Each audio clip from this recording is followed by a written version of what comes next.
우리가 좋아하는 사람이 생기거나 사랑하는 사람이 생기면 자꾸 만나고 싶지요.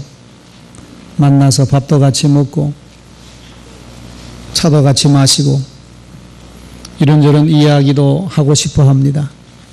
그래서 자꾸 만나서 밥도 같이 먹고 차도 마시고 이야기하다 보면 정이 들지요. 정이 깊어가고 그리고 사랑이 깊어가는 것입니다.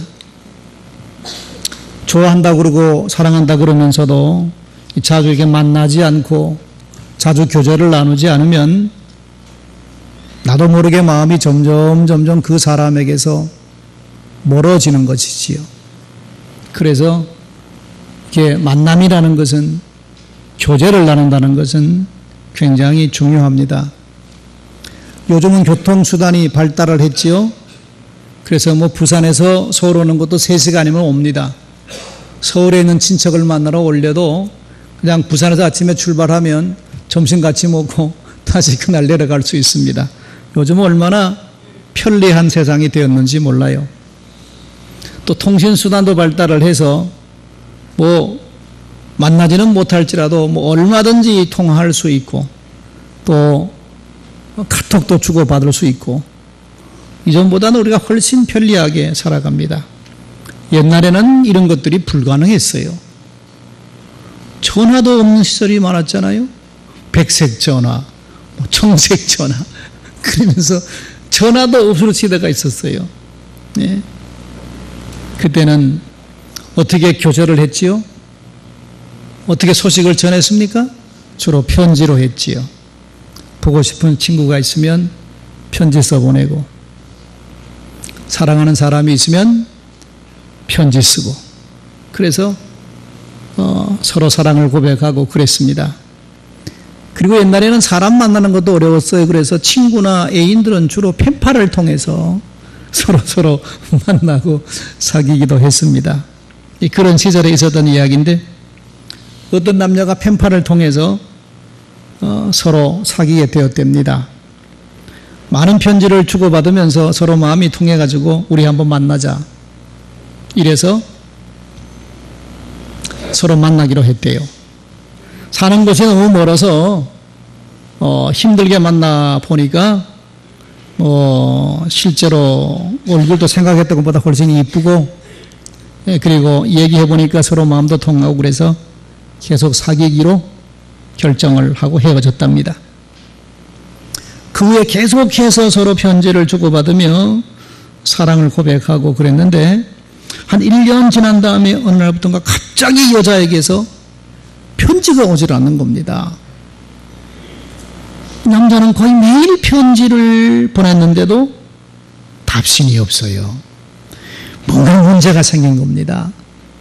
이 남자가 너무 궁금해서 휴가를 내고 돈을 빌려서 기차를 타고 그 여인이 사는 전라도로 갔다는 거야.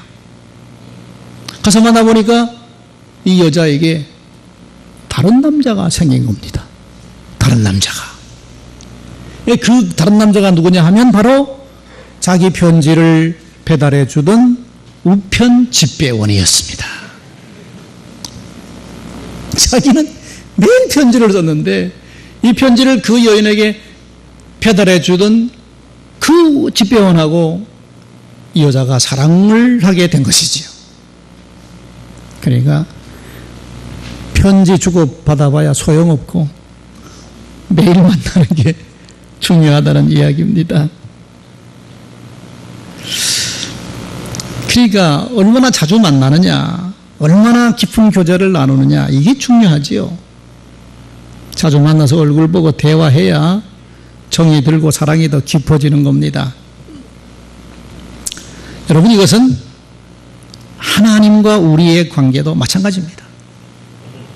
우리도 자주 하나님을 만나고 하나님과 대화를 하고 교제를 해야 하나님과 우리 사이가 깊어지는 것이지. 그런데 하나님은 사람이 아니기 때문에 만나는 방법이 조금 사람과는 다르지. 하나님 역시 하나님 사랑하시고 하나님의 백성으로 선택한 사람들과 자주 만나고 그들과 교제를 나누고 싶어 합니다. 그래서 하나님이 취한 방법이 뭐냐 하면 아브라함과 같은 족장시대 때는 돌제단을 쌓게 하고 그걸 통해서 하나님은 하나님의 사람을 만나고 그들과 교제를 나누신 것입니다. 그리고 저들이 이제 이스라엘 백성이 이루어지고 출애굽을 한 다음에는 하나님께서 이스라엘 백성과 어디서 만나시는 겁니까? 광야 생활할 때는 성막을 하나님께서 짓도록 말씀하시고 성막을 통해서 저들을 만나시고 저들과 교제를 나누시며 주님이 저들을 인도했지요. 그리고 이스라엘 백성들이 가나안 땅에 들어간 다음에는 하나님께서는 예루살렘 성전을 통해서 하나님 그들을 만나시고 그들과 말씀하시고 그들과 교제를 나누셨습니다. 그러면 예수님께서 십자가의 구속의 사역을 완성한 신약 시대 이후로 오늘은 하나님께서 어떻게 하나님의 백성들을 만나시고 교제하시고 말씀을 하시는가 하면 그건 바로 교회라는 것입니다. 신약시대 이후로는 하나님께서 교회를 만드시고 교회를 통해서 하나님의 백성들을 만나시고 그들에게 말씀하시고 그들과 교제를 나누고 계시는 것입니다. 이것이 교회라는 것입니다. 교회는 우리가 하나님을 만나고 하나님의 말씀을 듣고 기도를 통해서 하나님과 교제를 나누는 그것이 바로 오늘 우리의 교회라고 하는 것입니다. 그러므로 우리는 이 교회를 통해서 하나님을 만나고 하나님과 깊은 교제를 나누는 자리여야 된다는 것입니다. 교회는 그냥 사람이 만든 것이 아니라 하나님께서 오늘 하나님의 백성들을 만나시고 교제하기 위한 채널이라는 걸 기억하고 우리가 이 교회를 사랑하고 교회를 잘 가꾸어 나가야 되는 것입니다.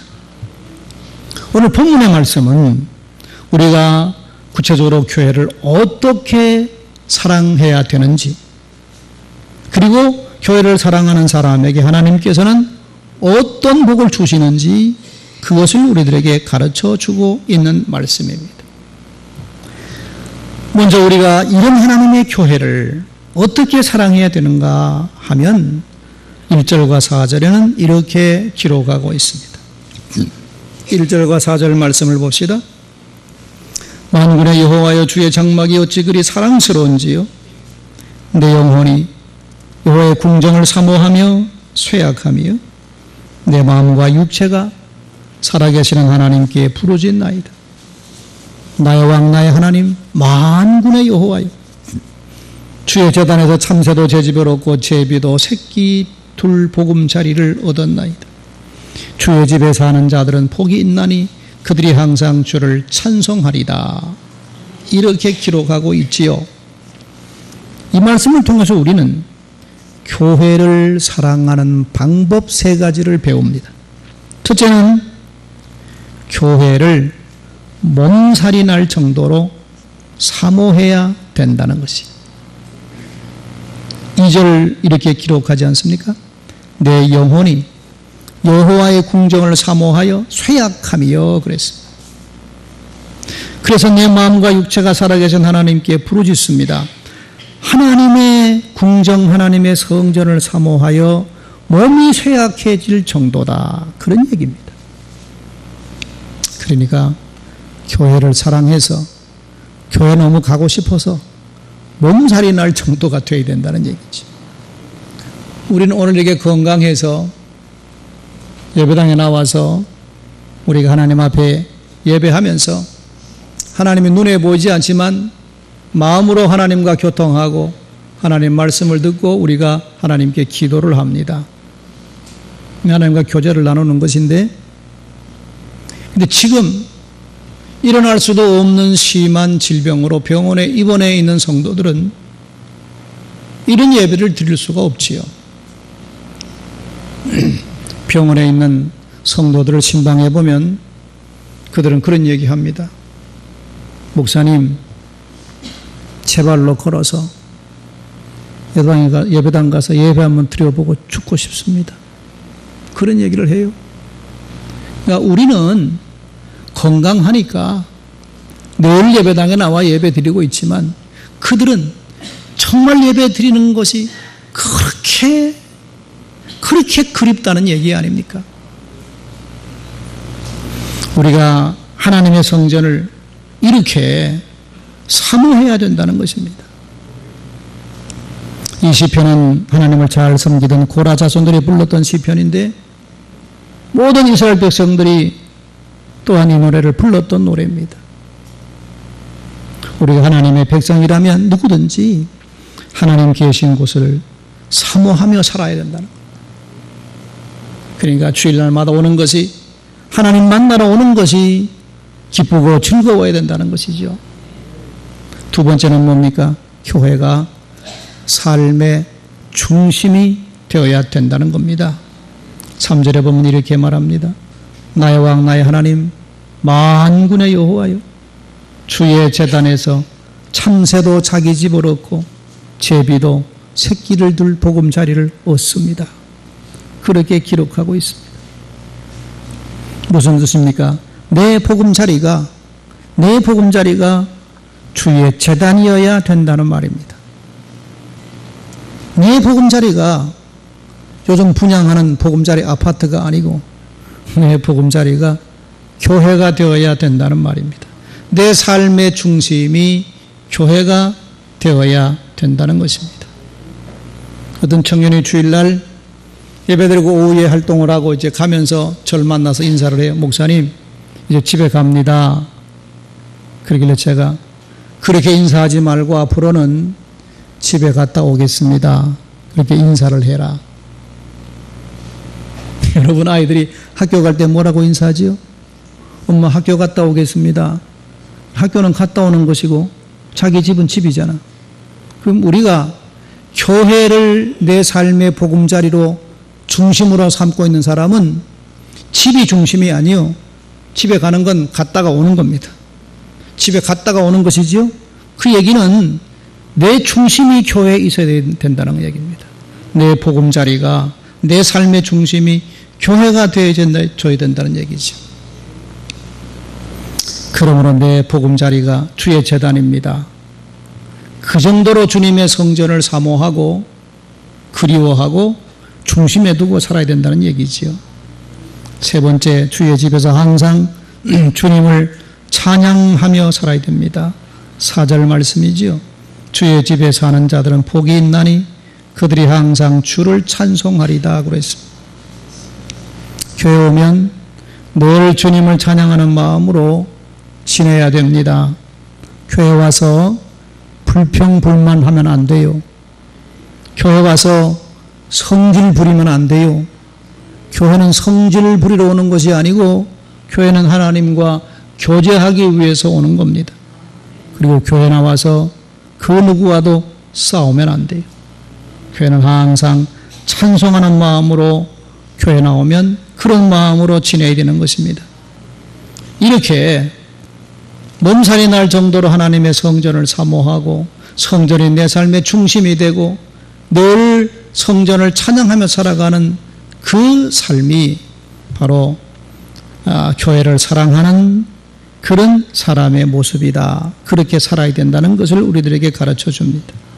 자, 그러면 이렇게 교회를 사랑하는 사람에게, 이렇게 하나님의 성전을, 주의 장막을 사모하는 사람에게 하나님께서는 주시겠다는 복이 3가지가 있습니다. 그게 무엇인가 하면 이 5절부터 7절의 말씀인데 3가지로 정리해 볼 수 있습니다. 주의 장막, 주의 성전을 사모하며 살아가는 사람에게 먼저는 넓은 마음을 가지고 살게 해 주시겠다는 것입니다. 5절을 보면 이렇게 기록합니다. 주께 힘을 얻고 그 마음에 시온의 대로가 있는 자는 복이 있습니다. 그래요? 마음에 시온의 대로가 있다. 시온은 하나님의 성전이 있는 것을 말하지요.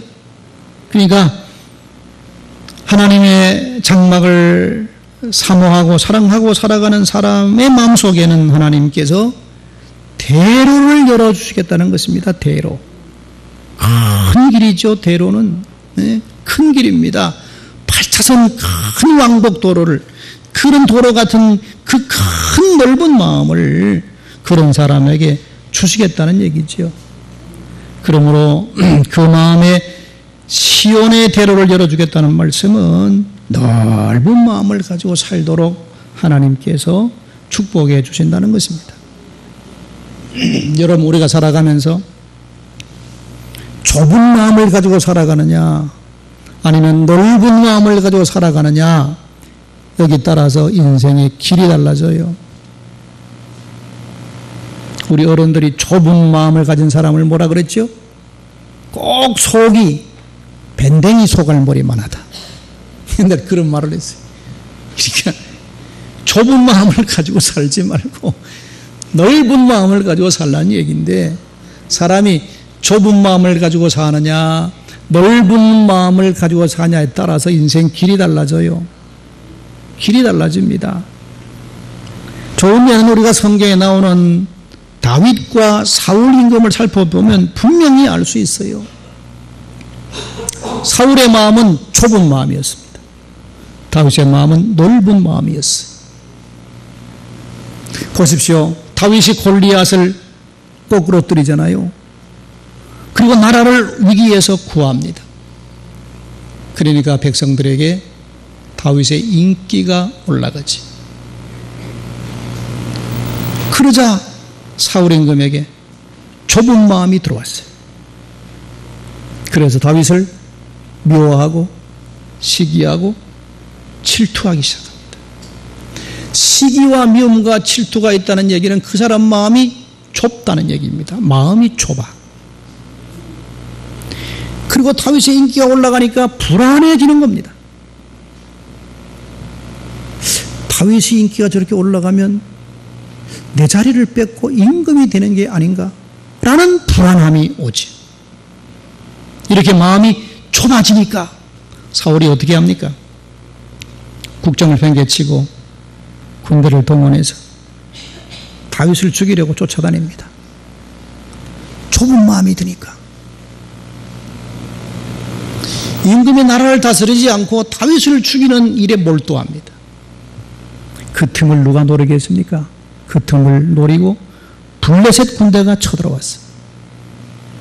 그러자 사울 임금은 허둥지둥 다윗 쫓는 일을 그만두고 블레셋과 맞서서 전쟁에 나가는데 거기서 죽어요. 거기서 사울 임금이 죽어요. 자기만 죽나요? 자기 아들들도 다 그 블레셋과 전투에서 죽습니다. 가문이 멸절해버리고 말았어요. 만약에 사울 임금이 다윗에 대해서 넓은 마음을 품고 살았더라면 다윗으로부터 더 많은 도움을 받았을 것이고 그의 끝도 아름다웠을 것이 아닌가, 그런 생각을 우리가 해볼 수 있습니다.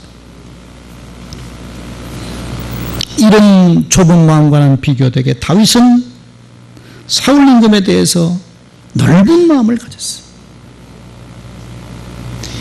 임금이 시기와 미움과 질투 때문에 국정도 팽개치고 군대를 동원해서 자기를 죽이려 오는 그 사울을 다윗은 한 번도 원망하지 않았습니다.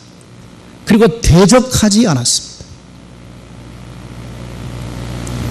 다윗은 사울 임금을 죽일 수 있는 두 번의 기회가 있었습니다.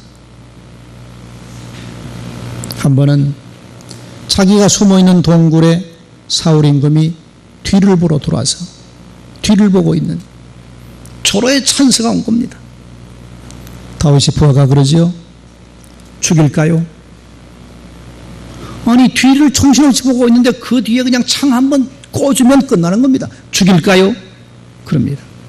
다윗은 손대지 말라. 하나님이 기름 부어 세우신 임금은 하나님이 처리해 주셔야지, 내가 처리하는 것은 하나님 기뻐하지 않는 것이다.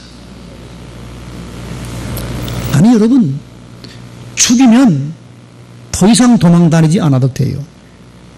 죽이면 자기가 훨씬 더 빨리 임금이 될 수 있어요. 그런데 다윗은 죽이지 않았습니다. 두 번째는 쫓아오다가 광야에 천막을 치고 자고 있는데 군대도 다 잠들었어요. 임금을 호위하는 보초도 다 잠들었어. 몰래 다윗이 부하 하나를 데리고 사울 임금이 자는 천막으로 들어갑니다. 정신없이 골아떨어져 있어. 부하가 말합니다. 찌를까요? 한창이면 끝납니다. 다윗이 죽이지 말라. 그리고 사울 임금의 옷을 베어오지요. 언덕에 올라가서 소리칩니다. 무슨 일 때문에 당신은 나를 죽이려고 오느냐? 나도 당신을 죽이려고 했었지만 하나님의 뜻이 아니기에 나는 당신을 죽이지 않았다. 이렇게 다윗은 넓은 마음을 가지고 있었습니다. 그렇기 때문에 하나님께서는 다윗을 높이 세워주시고 그와 동행해 주신 것입니다.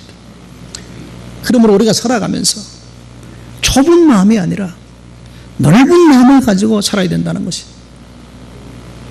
그런데 문제는 노력한다고 내게 넓은 마음이 생기느냐? 아니라는 것입니다.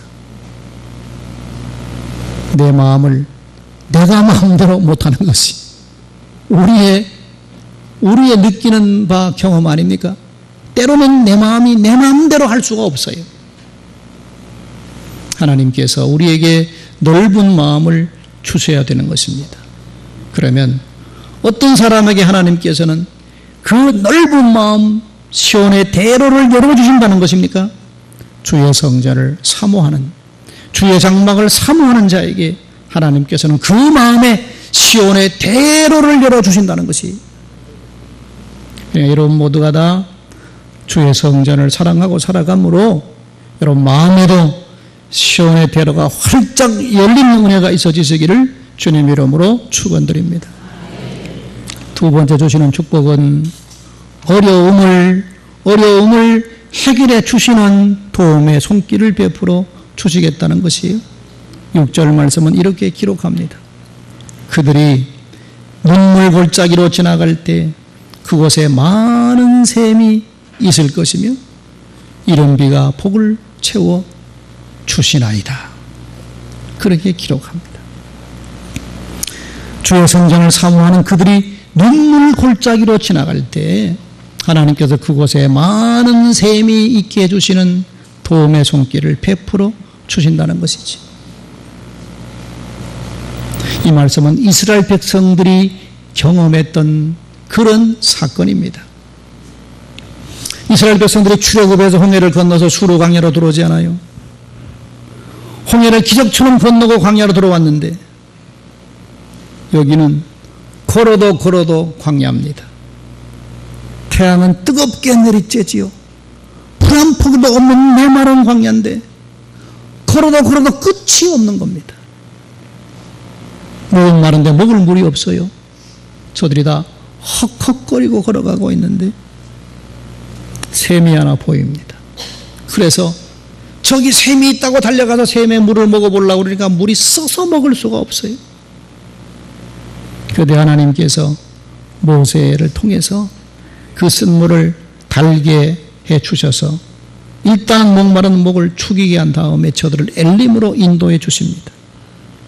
엘림에 갔더니만 거기는 12개 샘물이 있고 종려나무가 70그루나 있어서 시원한 그늘을 저들에게 제공해 주었지. 이 상황이 바로 6절 말씀입니다.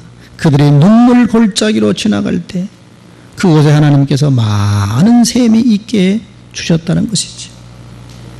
오늘 우리가 살아가는 삶이 얼마나 힘이 듭니까? 이전보다 살기는 많이 좋아진 것 같은데 물질적으로는 점점 어려워집니다. 그래서 물질적으로 힘들어하는 분도 있습니다. 그런가 하면 너무 세상이 복잡해서 정신적으로 힘든 분들이 너무 많아요.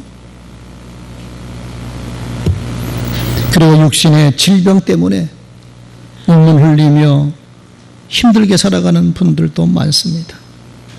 우리가 이처럼 인생길을 살아가면서 눈물 골짜기로 지나갈 때 하나님의 성전을 사랑하고 주의 장막을 사모하는 사람에게 하나님께서는 이렇게 샘이 터져나온 것 같은 은혜의 손길을 베풀어 주시겠다는 것이지요.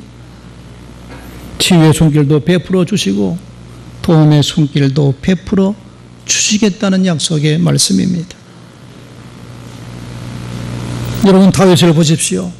다윗은 그 누구보다도 하나님의 성전을 사랑하며 살았던 사람입니다. 임금이 되고 나서 예루살렘을 여부수 사람들로부터 빼앗고 그것을 토성으로 삼은 다음에 다윗이 제일 처음에 한 일이 뭡니까? 사람들이 돌보지도 않고 저기 변방에 버려뒀던 하나님의 성막을 예루살렘으로 모시고 들어온 일을 합니다. 그리고 하나님을 위해서 성전을 건축하려고 하는 그 마음이 뜨거워서 모든 준비를 다 해놓았습니다. 성전은 솔로몬이 지었지만 준비는 다 다윗이 했습니다. 다윗은 그처럼 하나님의 전을 사모하며 살았습니다. 그랬기에 하나님께서는 다윗이 살아가는 동안 순간순간 어려움 당할 때마다 눈물의 골짜기를 지날 때마다 하나님 함께 해주시고 그 앞에 많은 샘이 터져나오게 해주셔서 어려움들을 극복하며 성공적인 인생을 살게 해주셨다는 것입니다.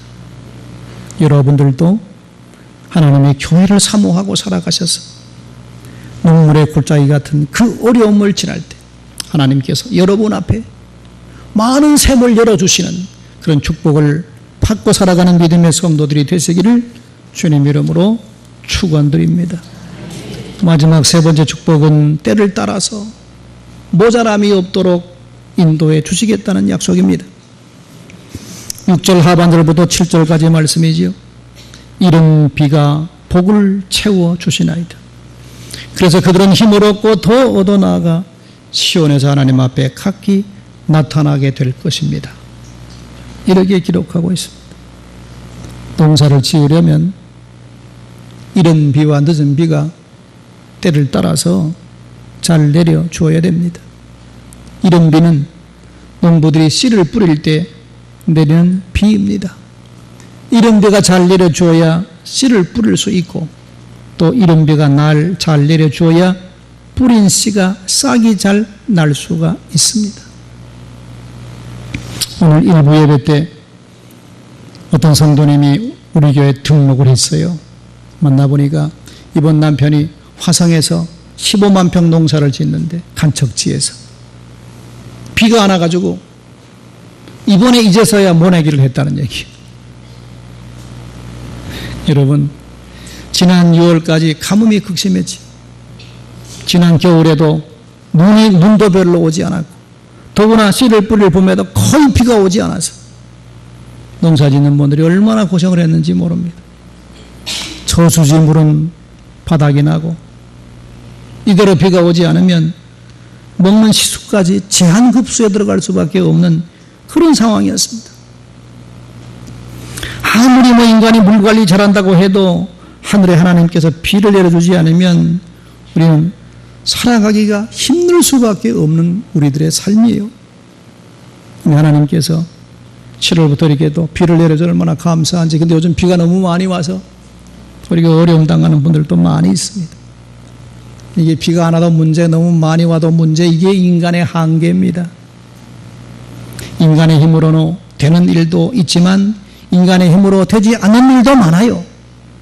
그러므로 인간은 하나님 앞에 겸손해야 됩니다. 하나님의 은혜를 구해야 돼요. 때를 따라 주시는 은혜를 우리가 얻어야 복되게 살아갈 수가 있습니다. 그러면 어떤 사람에게 하나님께서 이른 비의 복을 채워주시고 그래서 그들이 힘을 얻어서 하나님 영광 돌리는 삶을 살아갈 수 있다는 것입니까?